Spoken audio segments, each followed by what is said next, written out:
COPD అనేది చాలా వరకు వయసు పైబడిన వారిలో చూస్తుంటాం. సో, సిఓపిడిలో ఏమవుతుందంటే చిన్న చిన్న శ్వాసనాళాలు ముడుచుకుపోతాయి.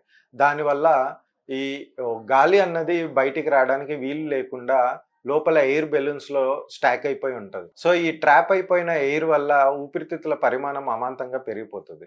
సో, నార్మల్‌గా ఉండాల్సిన ఊపిరితిత్తుల పరిమాణం కంటే ఎక్కువగా ఉండిపోతుంది. సో, ఈ స్టాక్ అయిపోయిన ఎయిర్ శ్వాస ప్రక్రియలో పాలుపంచుకోకపోగా చాలా బ్యాడ్ ఎఫెక్ట్స్‌కి కారణమవుతది. సో, ఆ గాలిని బయటికి తీయడానికి మనం ఒక చిన్న బ్రీతింగ్ టెక్నిక్, బ్రీతింగ్ ఎక్సర్‌సైజ్ గురించి తెలుసుకుందాం.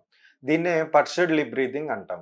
సో, ఇది చేసే ముందు నిటారుగా కూర్చొని స్పైన్ నిలువుగా ఉంచి నిటారుగా కూర్చొని మెల్లిగా శ్వాస తీసుకొని, ఛాతీ నిండా గాలి తీసుకొని, ఆ తర్వాత పెదవులని పర్స్ లిప్ అంటే ఇలా దగ్గరికి చేసి ఒక పర్స్ స్ట్రింగ్ ఎలా అయితే ఉంటదో అలా చేసి నెమ్మదిగా పెదవుల ద్వారా శ్వాసను వదులుతా ఉండాలి.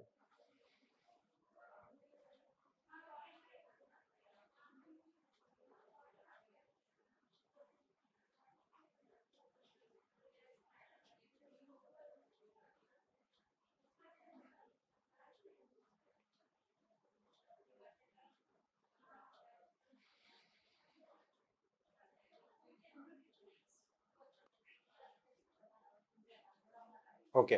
చూసారు గదా! ఇలా పర్సెంట్‌లీ బ్రీతింగ్ ద్వారా అధికంగా అనవసరంగా స్టాక్ అయి ఉన్న గాలిని మనం ఊపిరితిత్తులో సీఓపీడీ వ్యాధితో బాధపడుతున్న వారిలో తగ్గించవచ్చు.